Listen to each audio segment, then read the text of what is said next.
Jamie, what are you going to talk about today and teach us something new? I wanted to. I'm doing this mainly because Angela said she didn't have anything to film today. Well, I could. So, and I know that my subject material might be interesting to some and may not be totally interesting to all the people. But anyway, I can put a few of these videos in just to fill in now and again. We did a video on the evolution of horses of a chart that I did, and I would kind of like to do a more in-depth session on several sections of the chart. So we might have several future horse evolution videos. And this is a copy of my glaciation theory. And I've studied plate tectonics and how the continents move around and when they broke apart and different things like that. And that information has helped me when I was doing the horse paper because of the way the horses were able to migrate back and forth between the New World and the Old World. And then the Ice Age concepts and everything has also been, my horse studies helped influence some of what I realized was happening with the Ice Ages. And so plate tectonics and general geology and study of the Ice Ages and stuff, they can kind of all supplement each other because some of it's interconnected and you can understand one aspect of one better by having knowledge of the others. Anyway, that's just kind of a general introduction to the Ice Age papers.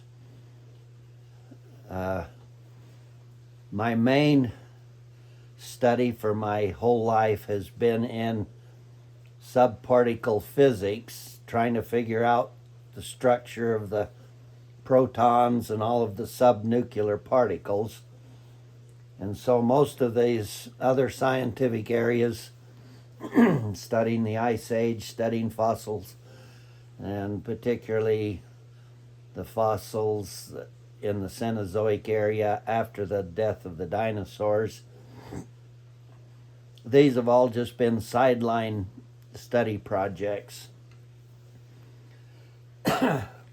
So today I wanted to basically talk about this Ice Age theory. Now, when we grew up, if you just had a concept of something, we always called it a theory. Nowadays, I guess that's politically wrong. Even Einstein's theory of relativity has got a lot of scientific proof now. So technically a theory has to have scientific proof. So if you don't have any scientific proof, then you're supposed to just call it a hypothesis. But in all of my papers, I always called them theories. But I guess technically these are hypotheses. Okay, now in studying the Ice Age, there was a few things that I learned, or I started to realize quite early on, and that is that the general explanation for the Ice Age cannot explain anything about the Ice Age. And years ago when I was in college, I had a geology book that had a rough picture of what they thought the Earth would look like during the height of the Ice Ages. And I know I've seen on TV now some modern illustrations which are much more detailed and higher resolution type pictures, but I modified that picture from my old geology book, and I'm using that in my paper here. One thing that where are we filming? Where is it aiming? Your head. Okay. I'm going to have Angela hold the camera so she can take a better close-up of the pictures that I have here, and then I'll just be off camera and I'll explain a little bit about them. And then we'll go on from there. So go ahead and What do you want me to? I want you to take a picture of it, or lit the camera, put it somewhere where you got a good picture. I hope that this will work out so that everybody can kind of get a general idea what my theory is. This is a copy of that old map that I was telling you about. And the first thing that I noticed is that, and I drew a line from the North Pole through, if you notice, 90% of the Ice Age is all on one side of the Earth. And when you watch on the Discovery Channel or you watch any programs on TV, they make it sound like that the big ice sheets and everything covered the whole northern hemisphere and and everything, but I soon realized that the ice sheet was only on one side and not on the other side of the Earth. I never could understand how come this is the giant Siberian side over the top of Russia, and I never could understand how come North America had ice sheets that went clear down into the middle of the United States, while Russia didn't have ice at all, other than a few mountain glaciers. And then I was watching another Discovery program called Raising the Mammoth, and this is a mammoth remains that was found in the Taimyr Peninsula. This right up here is the Taimyr, let's see, no, I'm wrong. The Taimyr Peninsula is up in here somewhere, but and the Taimyr Peninsula is clear above this inner circle, is the Arctic Circle. And this mammoth that they were raising, they dated the sediments and stuff under it and found that it happened at 45,000 years ago when it died, and it was at the height of some of the Ice Age, of the most recent Ice Age.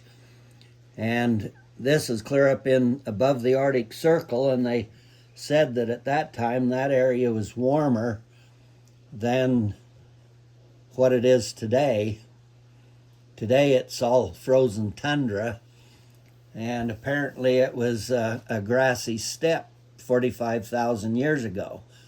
Well, that doesn't make any sense. If the Earth's supposed to be colder during an ice age, why is the Siberian area clear above the Arctic Circle warmer than today?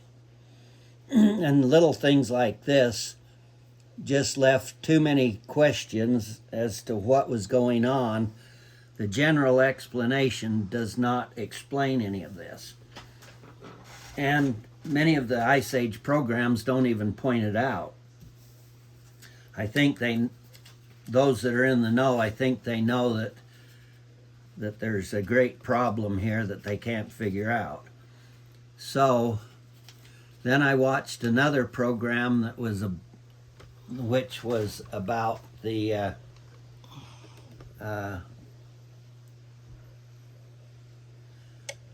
Atlantic Gulf Stream current going up, and where it hits the cold waters coming out of the Arctic. It's called let's see, I forgot what it's called. Anyway, it's a geothermal line there that separates the cold waters from the warm waters. And they explained how that line is moving north. It started about 50 or 60 years ago. It started slowly moving north. Now it's moving faster and faster and faster to the north. And a larger percent of the warm Gulf Stream waters are starting to head up north toward the Arctic Ocean. And all of these programs put together helped me to start to formulate what my theory was to explain all of this. And right now, the Arctic Ocean is warming up way, way, way, way faster than scientists predicted, and their computer models cannot explain why the Arctic Ocean is warming up.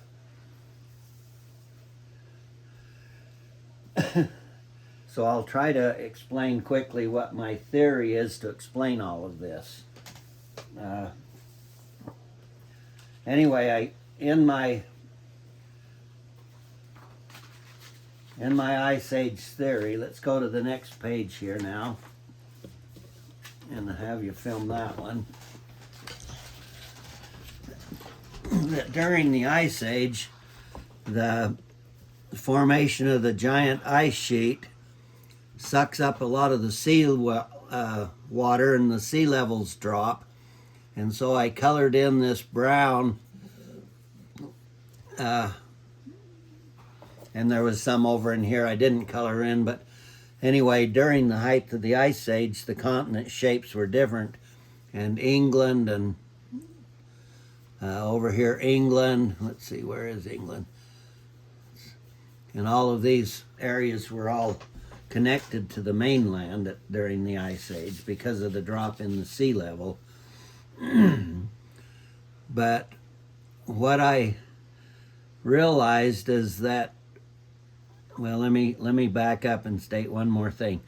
And then in studying the Ice Age, you find out that the precipitation all over the world increased dramatically during the Ice Age. And in studying Lake Bonneville in Utah, some of the scientists have estimated by the size of the lake and the evaporation that there had to be almost 10 times more precipitation coming into that area in order to form Lake Bonneville than there is today.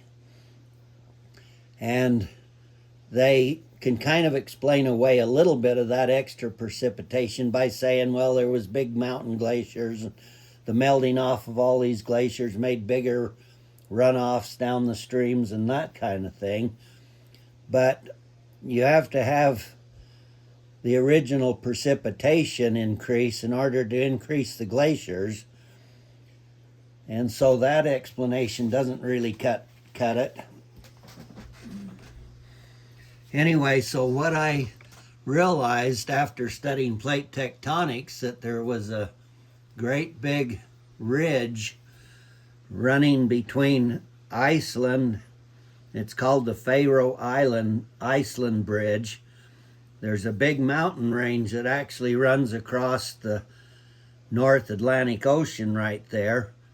And it's how much of the warm Gulf Stream waters gets across this ridge that determines how warm the Arctic Ocean becomes.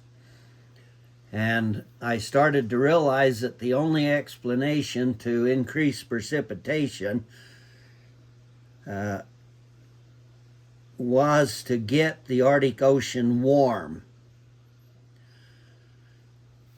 And so I started to realize that as this convergent point starts moving between the Arctic Ocean and the warm Gulf Stream, as this thing moves north, and the farther north it goes, the more warm Gulf Stream waters head into the Arctic Ocean, that if you could turn the Gulf Stream north into the Arctic Ocean, you would put so much heat above it aims straight up into the Taimyr Peninsula above Russia. And if you could pump the only thing to warm the Arctic Ocean is the Gulf Stream. And so if the Gulf Stream turned north into the Arctic Ocean, that would explain why Siberia warms up. And then that also led to a realization that would explain why the ice sheets only formed on one side of the Earth. And then you get an increase in precipitation by having warmer waters and colder air. And as the Ice Age formed, the overall air temperatures started to drop and get colder. So if this is the cause of the Ice Age, then that would explain how you increase the precipitation, because you've got now warm waters under super freezing cold air over the Arctic. And then I started to realize that downwind from all this North Atlantic area, downwind from that is Europe, and the big ice sheets formed over Europe, clear east to the Ural Mountains. And so the evaporation off of this warm North Atlantic would cause the ice sheets over Europe.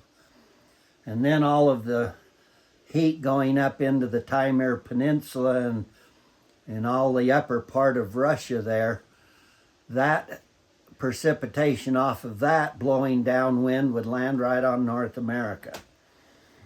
And so that explanation would explain how Europe and North America covered with giant ice sheets. And today, a Russian scientist, his last name is Milankovitch, he studied the different amount of solar radiation depending on how the Earth orbits around the sun and different cycles that this makes. And the modern theory about the Ice Age, that's the only explanation of this Milankovitchian cycles, is the only explanation they can come up with to explain what caused the Ice Age. But the Milankovitchian cycles have been going on for hundreds of millions of years, and they didn't cause ice ages back then, so why would they cause them now? And other computer studies have shown that the Milankovitchian cycles only affect the overall global temperatures about 10%. And that's probably too small in order to be an explanation for the Ice Age. But since that's the only one scientists have, that's why they basically keep spouting that Milankovitchian cycles as the cause of the Ice Age. So my theory is that as global warming takes place in the interglacial periods, that gets warm and the sea levels rise, and it's doing exactly what it is doing today. This convergent point starts moving north. Larger and larger volumes of the Gulf Stream starts heading north. And my theory is that eventually, all of a sudden, the Gulf Stream will switch and head straight into the Arctic Ocean. And another thing about the ice ages is it seems like they're on a switch. All of a sudden, they turn on, and it takes tens of thousands of years for them to build and build and build and create great giant ice sheets. And then all of a sudden, about 18,000 years ago, all of a sudden somebody turned the switch off, and within 5,000 years, the accumulation of ice over several 100,000 years just all of a sudden melted all in 5,000 years into our present interglacial period that we live in today. And the Milankovitchian cycles cannot explain this sudden on and off, and that's a big mystery to science too. And then when studying the horse fossils, I also realized that the first equus to get into Europe got in at 3 million years ago, the Equus livisavinosus. And according to the science, they have determined that the Ice Age started at 2,588,000 years ago. So I started to wondering that the only way horses could get into North Asia nearly 500,000 years before the Ice Age was the Bering Sea land bridge had to form before the Ice Age, not as a result of the Ice Age. And by cutting the cold Arctic waters off from that are coming out through the Bering Straits, that would cause the Pacific Ocean to warm up. And as the Pacific Ocean waters get hotter, but the overall air temperatures are getting lower and lower, that will cause a greater amount of precipitation off the entire Pacific Ocean. And that would explain the extra precipitation to form Lake Bonneville in Utah and some of these things. So and then scientists have also said the closing of the Isthmus of Panama when South America and North America joined, that geographic connection caused a tendency toward the Ice Age.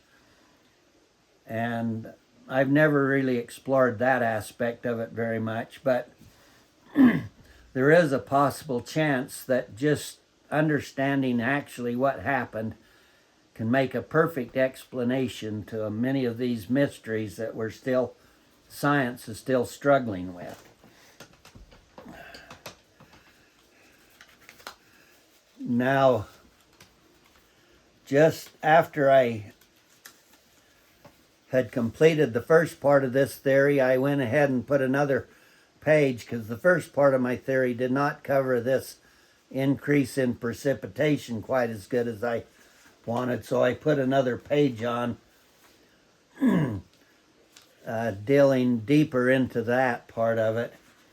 And then just as a added bonus on the end of my theory, now a lot of the writing and everything on my theory is written small, so I could get a lot in on a small amount of pages, but I spent quite a few months creating my own chart showing all the different ice ages and how they relate. This took a lot of work to create this chart and to put a lot of different things together.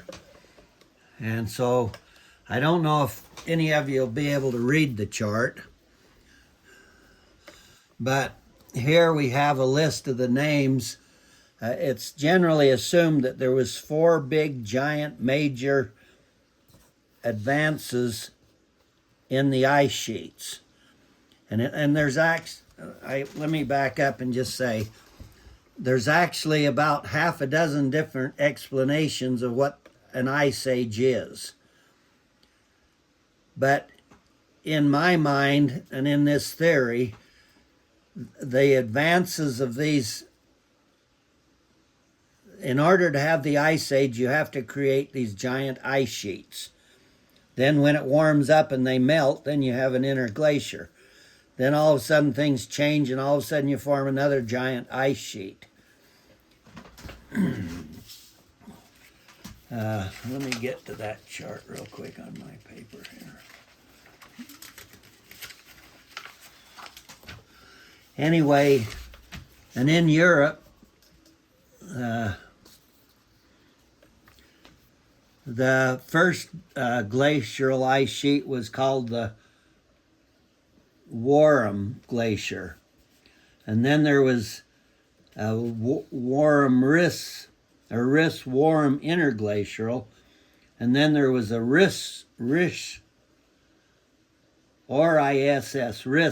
glaciation, which was the second big ice sheet. And then there was the next glacier, well, the interglacier between was the Mental Riss, and the next big glacial ice sheet was the Mendel Glaciation. And then the final glaciation in Europe was called the Gons Glacier. And in North America, we named them differently. And in North America, we had the Wisconsin and the Illinoisan, and then the Kansan and the Nebraskan. Well, in recent years, science have quit using the Yarman, Kansan, and Nebraskan, and designated this whole area as pre-Illinoisan. And you can see I've got pre-Illinoisan here, and these glaciations here are the American names. So these are the old names, and these now what they're referred to.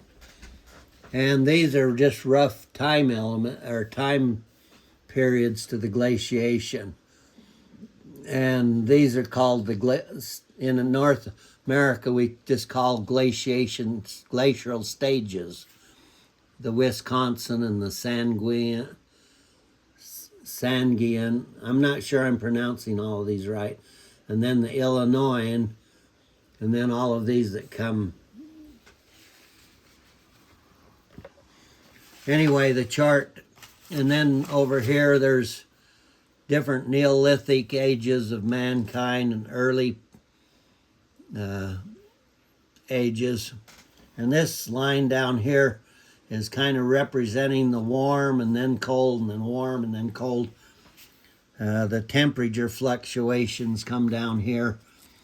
And then below this line here, let's see, I was going in reverse. This is the first one, and then the second one, and anyway.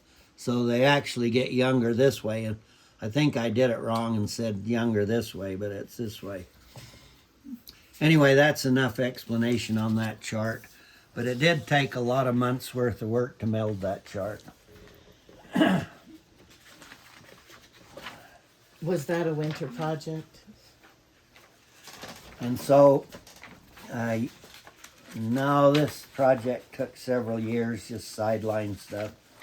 Like I said, these have never been my main focus, but I would like to quickly read just the little bit of the below this chart, which is the last page. This is all extra information that's just general information about the Ice Age that's not 100% pertinent to my theory. It says, and I'll just read this quickly, it's not too long. The Pleistocene is generally regarded as having commenced with the first great ice advance. In theory, this might appear to be satisfactory clear-cut milepost, but in practice it is not easy to determine, especially in areas hundreds or thousands of miles from the major ice sheets. At least for present, it is agreed that fossils give the best evidence for fixing the base or beginning of the Pleistocene in both glacial and non-glacial areas. For land areas, the best guides are the mammals, and for the ocean, they're small floating organisms that leave their shells, and this is the best. It became known rather early that the Ice Age was not one giant unbroken cold period. Evidence of successive retreats and advances of the continental ice sheets and the mountain glaciers can be seen in countless places. Periods of the formation, technically called glaciations, alternate with ice-free periods called interglaciations. On a grand, possibly worldwide scale, the interglaciers were as long or sometimes even longer than the glaciations. As a matter of fact, it is generally thought that the Earth is now in an interglacial stage. The major glacial stages of the current ice age in North America are the Illinoisan, Sangamonian, and the Wisconsin stages. The use of Nebraska, Afton, and Kansan, and Yarmouth stages to divide the ice ages in North America have been discontinued by quaternary geologists and geomorphologists.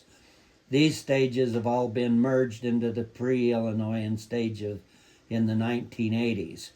In 1909, the International Union of Geologic Science changed the start of the Ice Age from 1.8 million years before present to 2.588 million years. They set the time of the Ice Ages, I said that wrong. Originally, the start of the Ice Age was from 1.8 million years to 2.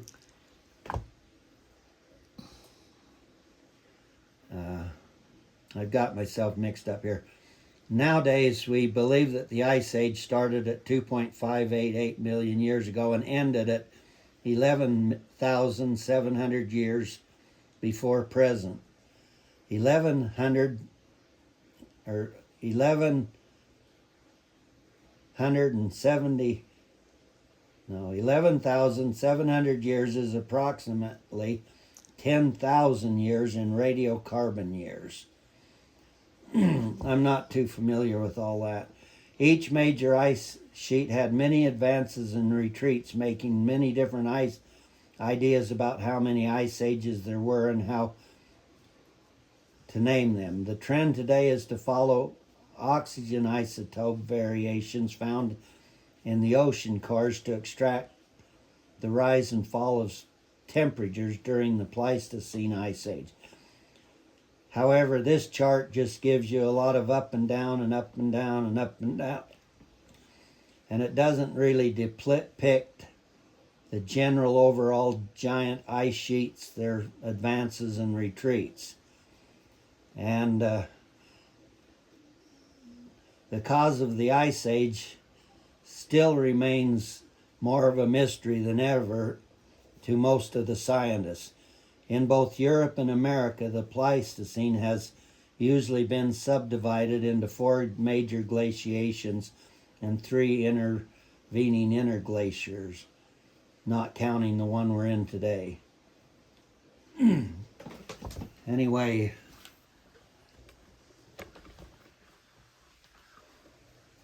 that explanation about how we get warm waters over cold air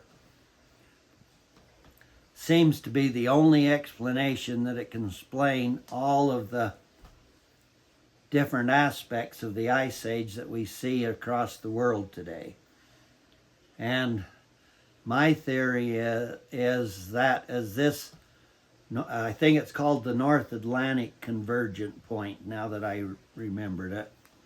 The North Atlantic Convergent Point was here a few years ago, is moving about 20 miles a year north. And higher and higher percentages of the Gulf Stream is heading north into the Arctic Ocean.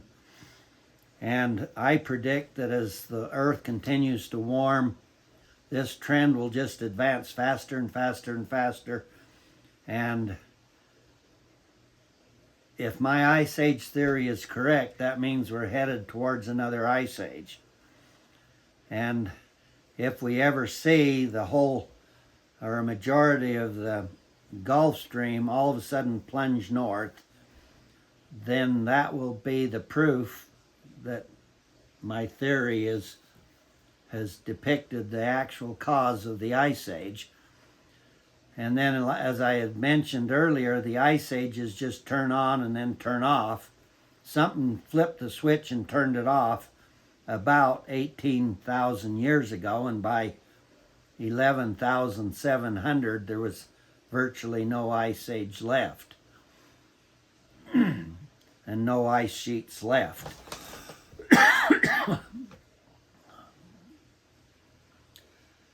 Let's see, I forgot what I was going to say there. So that will be the proof that the Gulf Stream is the key. The heat from the Gulf Stream has to be the key to how we warm the earth, or we warm the waters, and then as ice covers and ice sheets cover the earth, that cools the air as the land masses become colder, but the waters become warmer. That's the basic concept. So that might be more, this might be more of a technical explanation to the ice sheet than most common people would want to, that aren't interested in scientific type stuff like this, than what they want to hear. But that's my explanation of the ice ages. And I wanted to also say we checked on little hard folders that would hold stuff and the price to mail them, and it's about $5 for the postage and for the folders. And I always wanted to sell these, and I only need $5 a piece out of them. So anybody that would like a copy of this Ice Age Theory, if they send us an envelope with $10 in it and